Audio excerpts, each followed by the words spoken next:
All right, I want you to start by visualizing a contradiction. Yep. So on one side, you've got the Arizona desert. I mean, it's rugged, it's dusty, dangerously hot. It's all about survival. The main image is that saguaro cactus spiky, solitary, rough. Right. It's an environment that basically screams, do not touch me.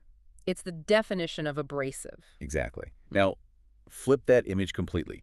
Think about high-end borosilicate glass art. Ah, okay. We're talking about a medium that's all about, fluid dynamics, gloss, perfect clarity.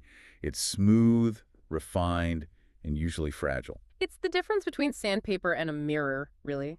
One survives by being tough, the other exists by being perfect. But the reason we're here today is that those two worlds collided in the mind of one person. We're doing a deep dive into the life and work of Darby Holm. A huge name. If you follow the functional glass movement, you absolutely know who he is. For sure. But today, we're going past the Instagram feed and into the actual mechanics of his career. We are, yeah. We're pulling from a profile on him from Nug Notes called Desert Glass and Functional Legacy. And honestly, this isn't just a biography. It's more of a case study. A case study in what? In how you take a subculture, in this case, the Pacific Northwest glass scene, and you legitimize it for the fine art world, but without losing your roots. And that's the mission today. We want to unpack how a guy who started out, of all things, detailing cars and drawing T-shirts, ended up defining the look of an entire industry. And we have to answer a big question along the way. What is a functional legacy? Exactly. What does that phrase actually mean? It's the core theme. It's that tension between art and tool. Art usually just sits there. A tool gets used until it breaks. Yeah. Darby Holm's career basically argues that if you make the tool beautiful enough and the art durable enough, you don't actually have to choose. So let's get into the timeline then. Because if you look at his work now, these incredibly complex sculptures, you'd think he came out of a fine arts program, maybe an engineering background. Oh, not at all. Far from the ivory tower. He was born in 1972, Southern Oregon. And the profile makes a point of saying that while the artistic impulse was always there, drawing, painting, graphics, the foundational skill set that really translates to his glasswork came from a very, very unexpected place. Car detailing. Car detailing. Which, at first, that sounds like a throwaway detail. Oh, he liked cars. But if you really think about what high-end detailing requires, it's the perfect training ground for glass. It absolutely is. Think about what you're doing. You're not just washing a car. You are obsessing over the specular highlight. That's how the light breaks over a curved fender. You're looking for the tiniest flaw in the clear coat. Exactly. You're training your eye to understand what a perfect surface looks like. Surface continuity. That's a great point. In glass, especially with flame polishing, the whole goal is that liquid perfection. So if he spent years staring at clear coats, trying to make them look like liquid, that mental model just transfers right over to boro. It's all about surface topology. He learned that finished means flawless long before he ever lit a torch. Whether it's a 67 Chevy or a $50,000 sculpture, the way light hits the curve tells you if the job is done. Yep. Speaking of lighting the torch, we actually have a date for the pivot. April 5, 1996. The day the medium changed, but that obsession with the surface stayed the same. But the dynamic of how he learned is something I really want to drill into because it kind of disrupts the usual narrative. You mean the master teaching the apprentice? Yeah, or the older brother teaches the younger brother. Right. But in Darby's case, the teacher was his younger brother, Carsten Holm. Which requires a serious lack of ego. I mean, just think about that sibling dynamic for a second. It really does. And I think that's a critical insight into Darby's character and why he became so successful. To sit down at a bench and let your little brother correct your hand position or your flame chemistry. We have to park your ego at the door. Completely. The notes say this handoff rooted his practice in shop discipline. Shop discipline. That's a key phrase. It is. It means he didn't learn by just, messing around in a garage trying to make cool shapes right away. He learned the fundamentals, heat base, seals, wall thickness, under the eye of someone he respected. He couldn't fake it. You can't fake it with family. They won't let you. It wasn't about shortcuts. It was all about repetition. And that creates muscle memory, which in glass is everything. Because the material is constantly moving while you work it. You have to know it intuitively. 100%. So he builds this technical foundation in the mid-90s. Yeah. And we can't talk about this era without talking about the location, the Eugene scene. Ah, Eugene, Oregon. If you're in the glass world, that place is Mecca. But for the listener who might not know, why Eugene? And why the 90s? It was the crucible for what's called borosilicate culture. You had this Convergence of deadhead culture, raw artistic talent, and the availability of this specific material, borosilicate glass. Now let's define that really quick. Boro isn't soft glass? It's Mhm. not the stuff they blow in Venice for, like chandeliers? No, no. Borosilicate is hard glass. Historically, it was for laboratories, test tubes, beakers, Pyrex. The key is it can take thermal shock. You can heat it up and cool it down really fast without it just cracking instantly. Which makes it the only choice for functional wear. Exactly. If you're making something that involves heat and combustion, it has to be boro. But in the 90s, artists like the Holmes were just figuring out that this industrial scientific material could actually be sculpted. They were inventing the organ pipeline. Meaning the flow of talent and innovation coming out of that one region. Right. And the standard they set was always, it has to work. The airflow has to be correct. It has to be durable enough to survive being in a backpack, but it also has to look like a piece of art. Form and function, but with much higher stakes than, say, a chair. If a glass pipe fails, it literally shatters. It's dangerous. Precisely. So Darby's entering the game right when the rules are being written. He has the skills, he has the discipline, but every artist needs a language, right? Yeah, a silhouette that people see from across the room and they just go, that's a Darby. And this brings us right back to the desert. The notes describe these endless drives through Arizona as being the catalyst. It's that classic case of removing yourself from your environment to actually see something new. All right. He's from the Pacific Northwest. It's all green, lush, wet, towering trees. And then he goes to Arizona.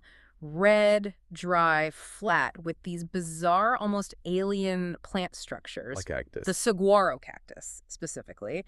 And he had what the source calls a moment of cactus logic. I love that term, cactus logic. What does that even mean for a glassblower? Well, just look at the biology of a cactus, right? It's basically a hollow water-storing vessel. It has a central column and then arms that branch off to balance the weight. Huh. To Darby, that didn't just look like a plant. It looked like the schematic for a functional pipe. It was a pipe waiting to happen. Exactly. Nature had already solved the engineering problem of how to move fluids and maintain structure.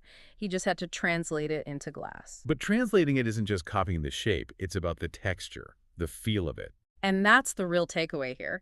He didn't just make green tubes. He adopted the desert palette. Earthy tones, greens, tans, and he used organic asymmetry. Oh, that's interesting. If you look at a Darby cactus, the arms are never perfectly symmetrical because nature isn't symmetrical. That must be incredibly difficult to do on purpose. Glass naturally wants to be round and symmetrical when you're working it. It's way harder. It's controlled imperfection. And that became his signature, a visual language that collectors immediately got. It was rugged, it was organic, but it was executed with that Cardi Taylor level of surface perfection. It's so interesting because a cactus is hostile. Yeah. It's spiky. But he's making an object you're supposed to hold in your hand. That's the tactile irony of it. He took the most do-not-touch object in nature and turned it into something that demands to be held. It transforms the whole experience. You're holding a piece of the desert, but it's smooth, cool glass.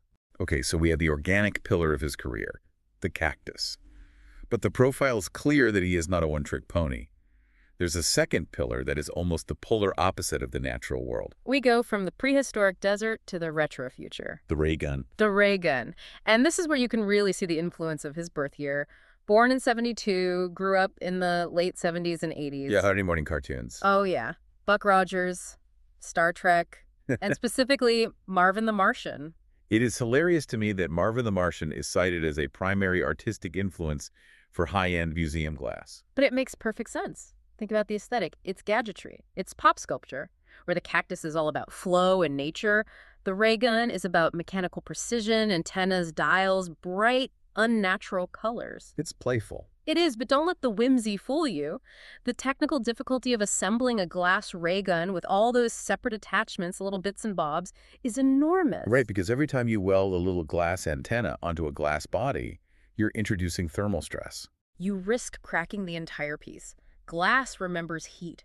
So making something that looks like a toy actually requires the hands of a master surgeon. And again, the source emphasizes, these are fully functional. That is the non-negotiable rule.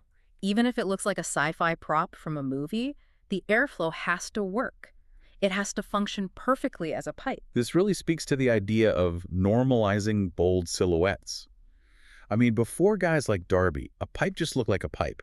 Maybe some color inside, but the shape was standard. A spoon, a tube, yeah. He made it okay for the pipe to look like a sculpture. He expanded the canvas. He proved you could have playful futurism without sacrificing serious art, and he allowed the collector to connect with their own nostalgia. Buying a $10,000 glass ray gun is a very specific flex, but it connects you to your childhood in a way a vase never could. So we have the cactus and the ray gun, Earth and space. But there's a third element to his career that the notes really highlight, and it's all about how he operates within the community. The collaborator's collaborator. Right. In the art world, you so often get the lone genius, the person who locks the studio door and doesn't share their secrets. Darby seems to be the opposite. Completely. He has this reputation for creative generosity. He works with all the top-tier artists, and crucially, he still collaborates constantly with his brother Carsten. That family thread really never breaks. It doesn't. And collaboration in glass it's intimate. You're working on the same piece, passing it back and forth while it's molten hot. You have to trust the other person's heat base, their hands. If they mess up, they ruin your work too. So when the notes say these collaborations are built on technical fluency, that's what it means. You can't collaborate if you don't speak the same language of heat. Exactly. It's not just a marketing gimmick where you slap two names on a poster. It's a genuine fusion of skills. It's I'll build the ray gun body, you do the internal spinning section. And it creates something neither could have done on their own. Right. It values shared success over individual hype. And this approach has clearly paid off. We aren't just talking about selling to, head shops anymore. We're talking about museums. Institutional respect. That's the final frontier for the functional glass movement. For a long, long time, this was all just considered paraphernalia. It was counterculture. Underground. Yeah.